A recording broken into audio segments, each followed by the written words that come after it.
Yeah, so Celebrate Holliston was this weekend. Differences. So first off, I've got a 10-foot tent instead of my 7-foot tent. I've got a bigger table. I put a tablecloth on the table. Very fancy, very nice.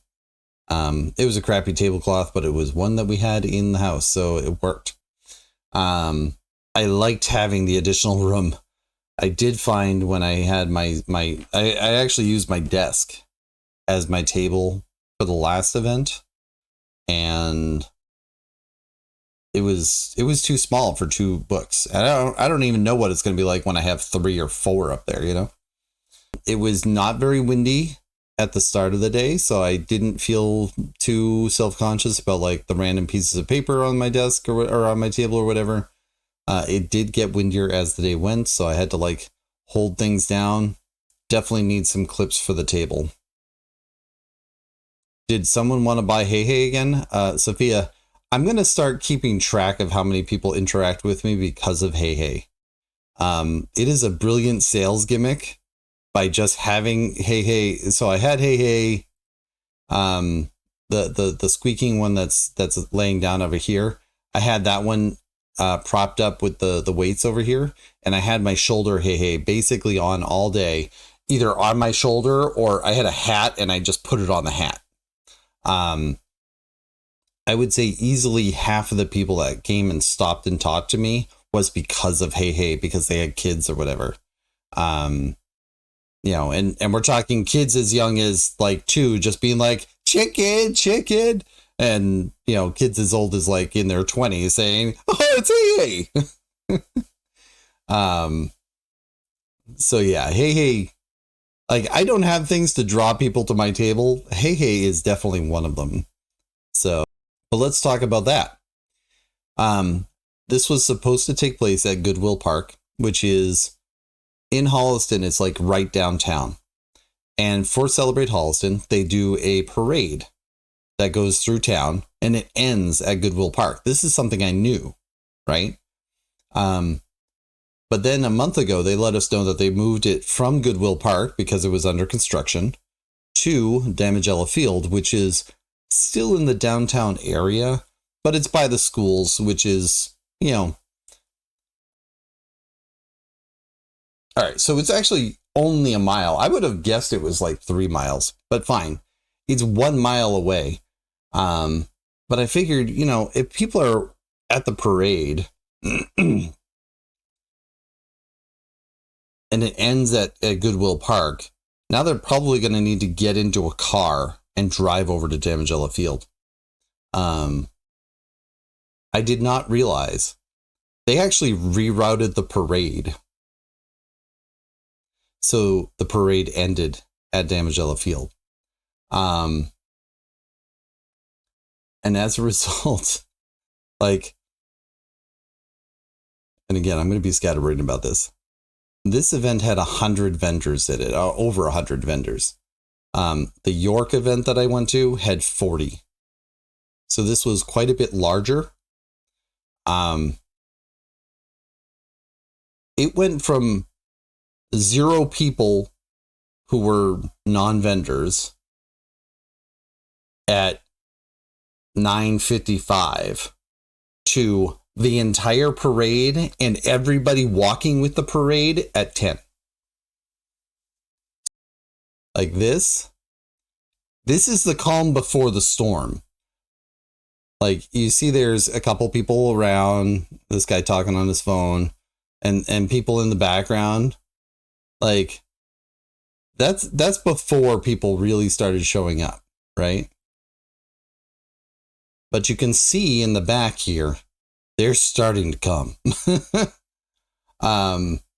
So I knew that York was busy. This was just an order of magnitude more. It was just immense.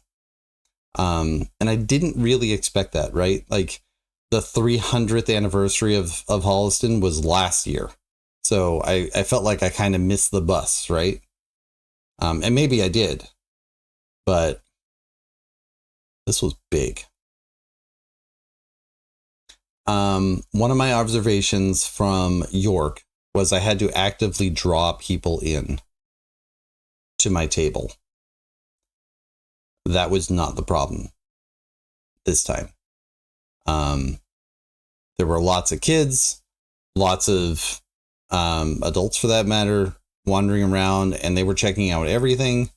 And, you know, if I was willing to talk to them, they pretty much stopped, right? Like I didn't necessarily need to be selective about who I talked to. They would just stop and talk to me. I don't know for sure, but I think I was the only book vendor there. This was a shorter event, 10 to 3, as opposed to 9 to 3. It was cheaper per day than York. And I think it is a better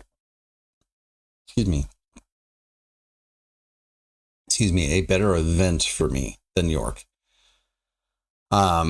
York, you have to skirt this really thin line of like, I need good weather, because you don't want it rainy, because people aren't going to go to a craft fair in the rain, or at least fewer people will. So it needs to be not raining. It needs to be warm enough that people want to go outside, which in August it should be. But it also needs to not be so hot that people are like, I just want to go to the beach, right? York was busy. And I think part of that was because it was a cooler August day, right? In addition to that, like, York was just kind of like steady all day, and it built up over time, but it was steady once it got going. This was just wham, busy. And it never let up. A couple other differences. I felt like people who bought my books in York often said to me, I'll buy this to support you. People who bought my books at Holliston bought my books because they were interested in the books. And it's a subtle difference. But it is definitely a difference. I felt that in the way that they were talking to me. So, yeah. Which of those reasons do I appreciate more? I mean, I would much rather people read my books than to just hold them, right? Like, I do focus on number of sales, but the reality is I really would like people to read my books and then give me some feedback about it, right? Like, post a review, send me an email. All these are fine. Did it translate into good sales for me? So very different. And that's another thing, right? So like in York, I sold a total of 14 books over 2 days. Most of the people I sold to bought 2 books at a time, right? They bought both of my books. And I was kicking myself to not have that third book, because I felt like if I had the third book, which is what I wanted to do in the first place, that I would have had a better day, right? By counterpoint, most of the people who bought books from me in Holliston bought one. They bought the one book that they were interested in. So I sold to more people in Holliston. I sold to 11 different people for 12 books. Whereas I sold, I think, 6 or 7 people in York. Do I have that somewhere? 1, 2, 3, 4, 5, 6, 7, 8, 9, 10. Oh, all right. I did sell it to 10 different people in York. So it wasn't significantly different as far as that goes. And I sold 2 fewer books at Holliston, but also Holliston was a 1-day event. York was a 2-day event. Yeah. End of the day, I think the Holliston event was much better for me. York, I look at it as, I think it's likely I'll go back, right? I think building up a reputation of showing up there has value. And it's kind of weird because I don't know that I necessarily plan to get repeat customers, because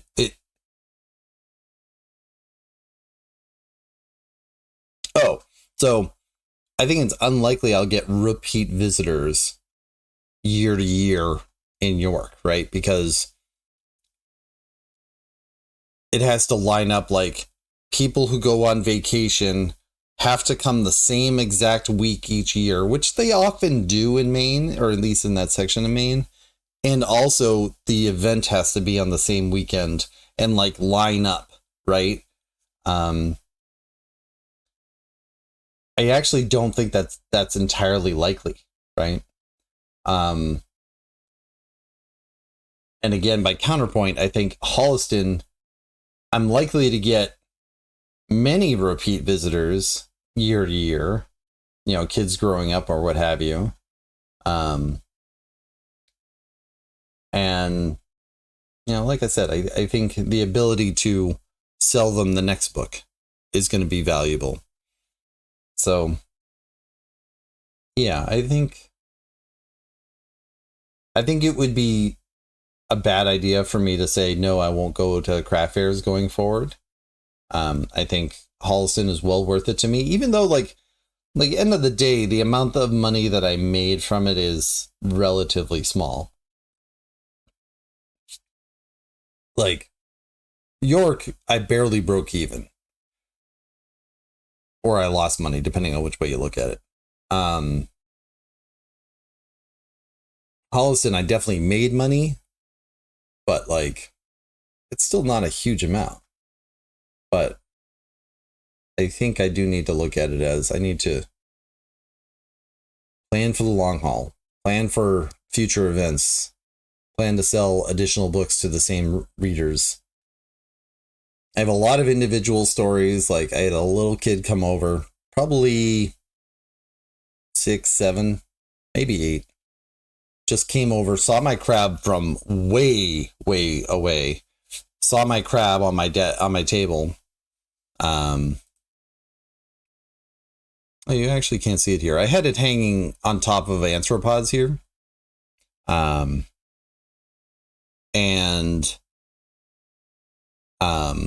just saw it from way far away and just ran up, grabbed it off of my table. His father's like, oh, you can't just go up to someone's table and grab things. I'm like, it's a toy, grab it. Interact with my table, please.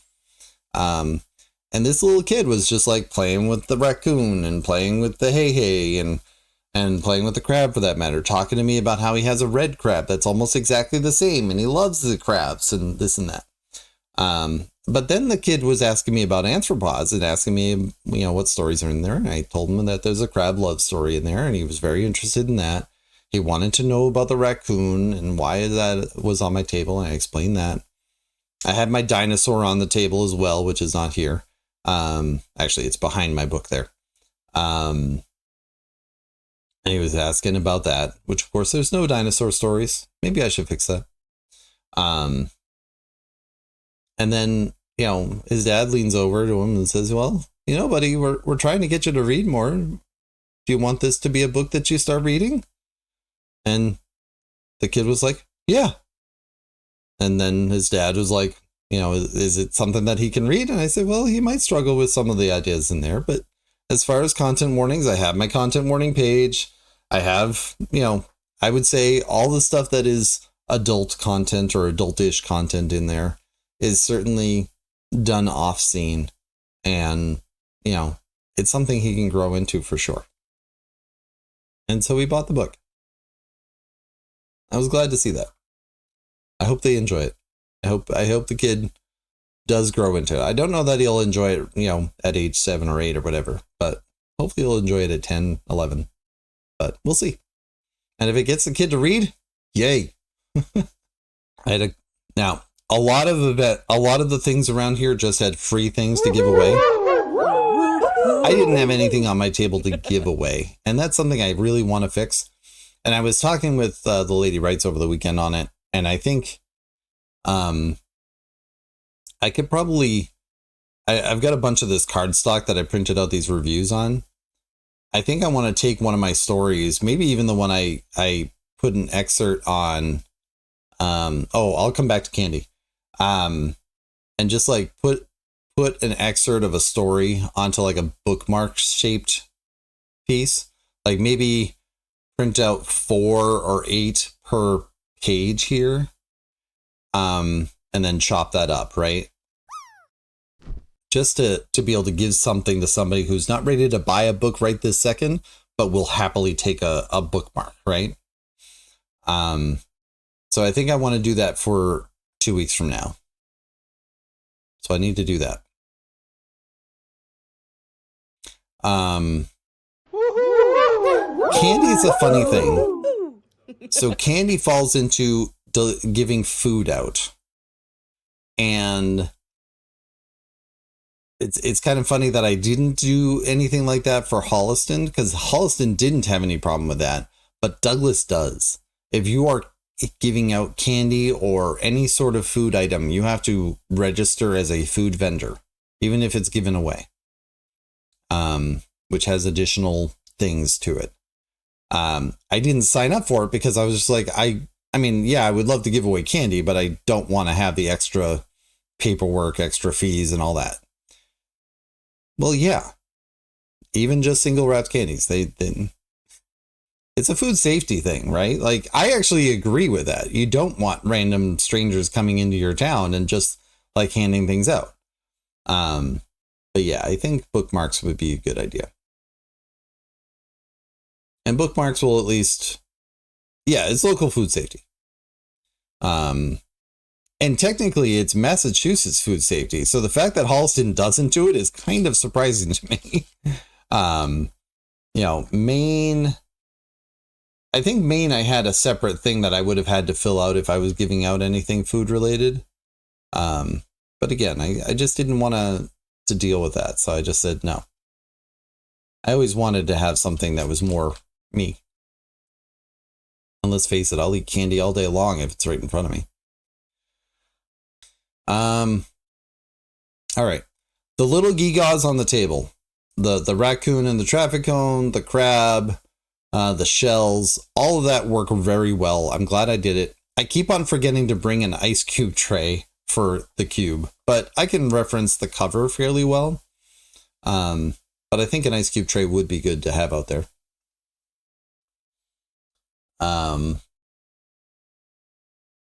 I think I want to have more things for breakfast, but like ultimately Anthropods gets people to pick up the book. Breakfast I have a hard time selling in person. Like, people just aren't as interested in contemporary realism, at least in the descriptions I do. So I'll have to think about that.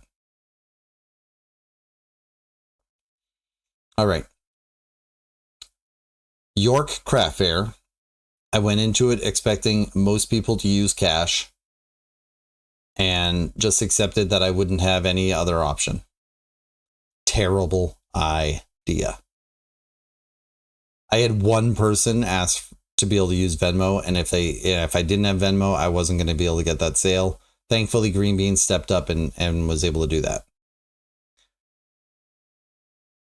In Holliston, I made sure to have Venmo. I also made sure to have coffee set up so that I could take credit cards. Fully half my sales were Venmo. I had one coffee sale with a credit card, and the rest were cash.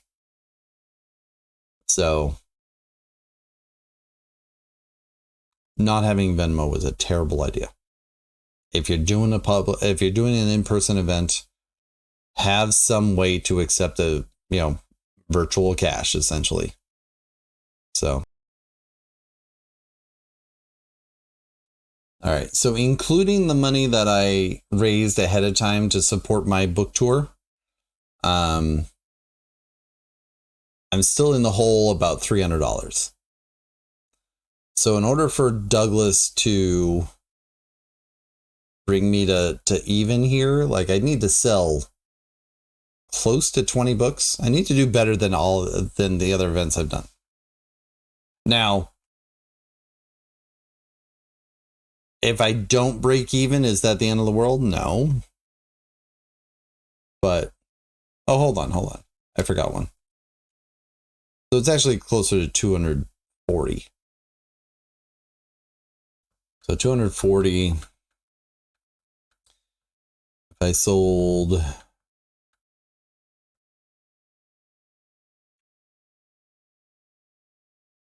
need to sell like 16 books, give or take.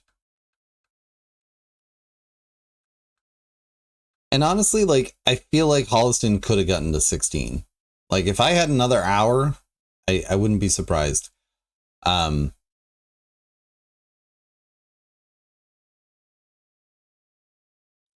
think there was a certain amount of people just waiting until the end to make their purchases. And that might have been just like, you know, they knew they were going to spend the whole day there. They didn't want to be carrying around stuff all day. And so they waited. It could have also been just like it could have just been that it took that long for people to get to me, right? Because like I did have a number of people who said, oh, well, I'll come back later. And some of them did. Probably about half of them did. But I guess now that I'm thinking about it, most of the people that bought in that last hour of the event, they were fresh people to me. Like they hadn't come up to me at all before in the day, rather. Age demographics, York, I sold heavily to people in their 70s and 80s and beyond. And I sold to 2 teenagers that day. Here, I definitely sold to a much younger crowd.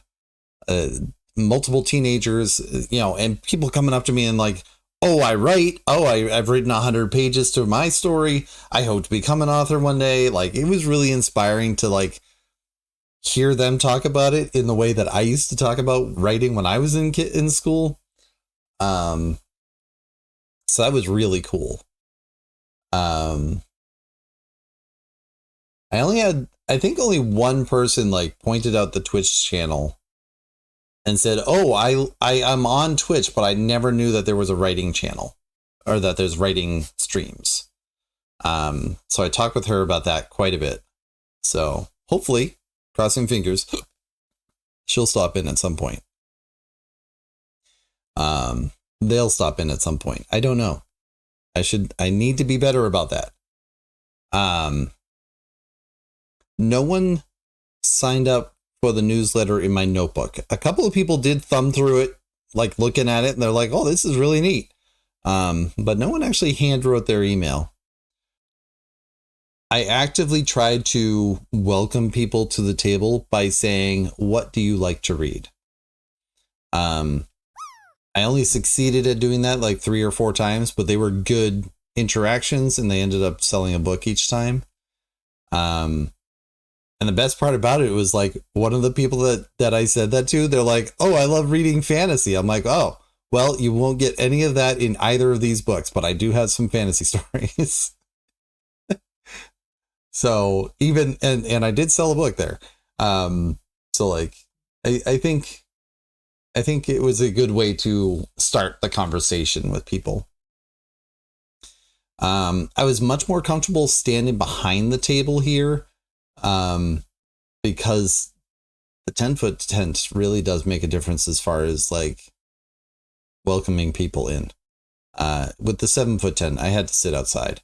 I did not bring a stool with me. I wanted to bring a stool so I could just be like, I could move it around. I could have it on the front corner here. I could have it behind here and still be visible.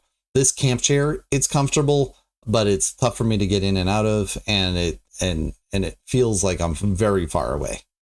So I don't like it for that. It's good for when Green Bean's there with me and I can sit and chat with her when it's slow or whatever. But for talking with people is no good.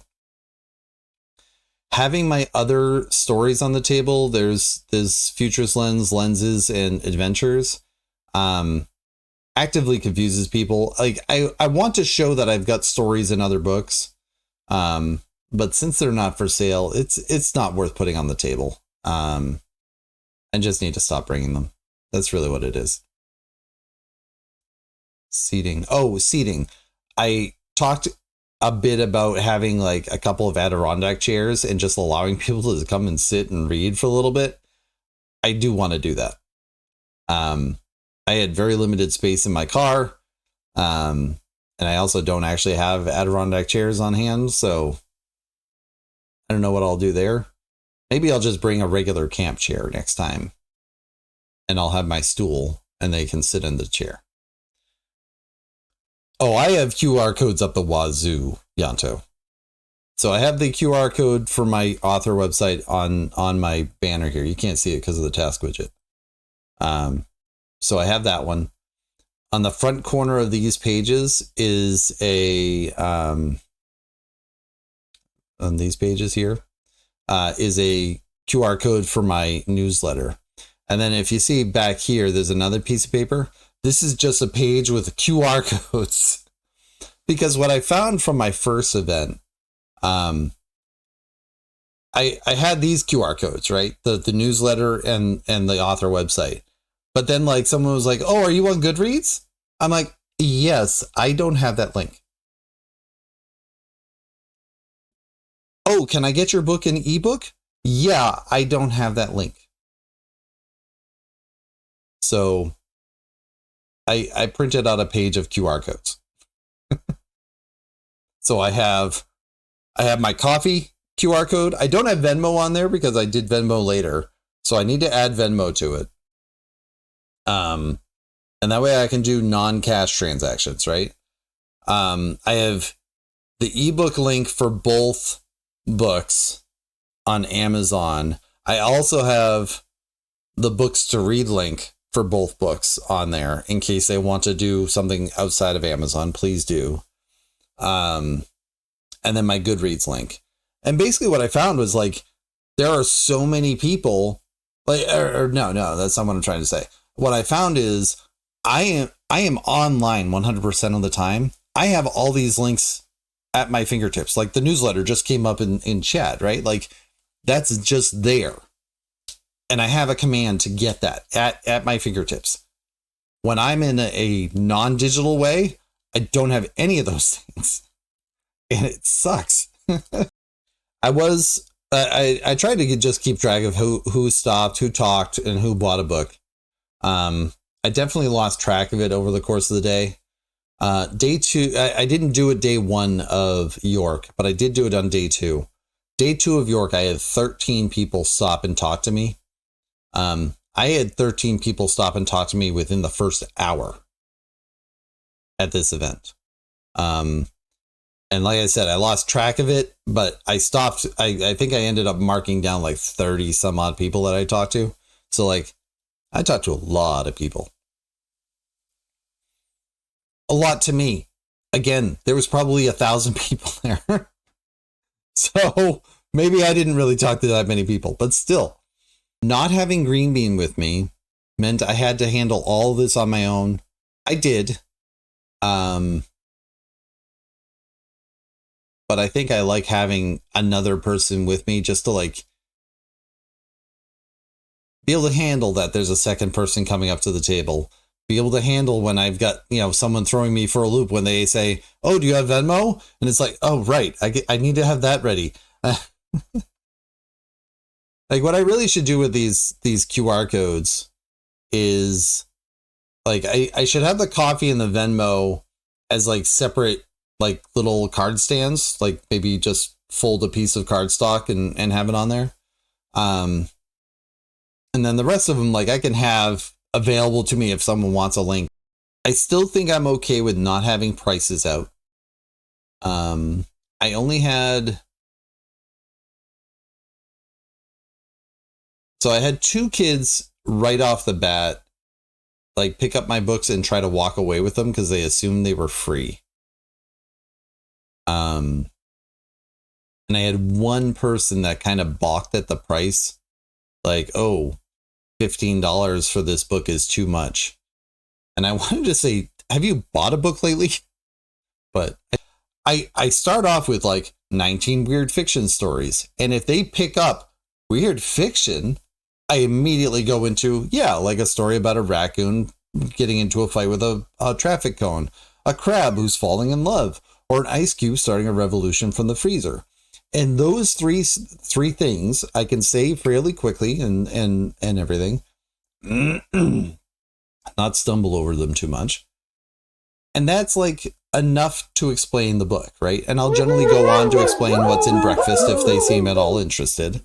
And then I'll say, you know, Anthropods is 17, breakfast is 15, or it's 30 for both. But yeah, I definitely get my books into more hands this weekend. And like I said, I get the distinct impression that a lot of these people will actually read the book. And I cannot say this enough. There were definitely people in York where I didn't feel like that was the case. Where I felt like they were just buying it to support an author and not necessarily buying it to read it. And I don't think I necessarily have a problem with that, but like, there's definitely a different value in my head. And I definitely value people reading my book more than people buying it to support me. But I'm definitely not turning away anybody that wants to just buy my books to support me. If you want to buy my books, even additional copies, that's fine. This time was the first time I actively remembered to ask people, do you want me to make this out to someone? When I did the event at Great Stories, I remembered to do that one time, but otherwise just signed my name and handed it over, right? But every single time I sold a book here, I actively asked, you know, do you want me to make this out to somebody? And so that was good. I had someone come up and say, as I asked them if they wanted me to sign my book, and they said yes. And I said, do you want me to make it out to somebody? And her father was just like, oh, you haven't had this experience. You know, you can go up to a table and you can have an author make it out to you. And she just got this big beaming smile on her face. And I said, so what's your name? And she said, Arwen. And I said, okay, you're going to have to spell that for me just so I make sure that I'm spelling it correct in the book, because I do not want to misspell it. And she goes, Aarwen. I'm like, oh, I am really glad I asked you to spell that, because like that is not how I would have spelled it in my head, because I would have spelled it Arwyn. In any case, I'm glad I started asking people if I can make it out to somebody. I do think that gave me some additional interaction with them. It solidified in my head who their names are. You know, maybe, hopefully if they come up to me again next year, I'll be able to pick out who they are. Stuff like that. For that matter, I hope to be able to see reviews from them and be able to pick it out there. I wasn't as good this time about remembering to remind people that it's important to give reviews, ratings, whatever, right? I started remembering to do that later in the day, but like the first 3 hours, it just completely slipped my mind.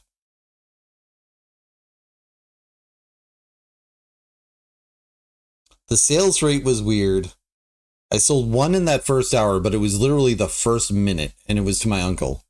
Sold 4 in the second hour, 0 in the third hour, which is the lunch hour. But I still had people coming by. 2 in the fourth hour, and then 5 in the last hour. So it felt like there was a lot more. Like, even though it was 6 in the first half and 7 in the second half. Sorry, 5 in the first half and 7 in the second half. It felt like a lot busier as the day went on.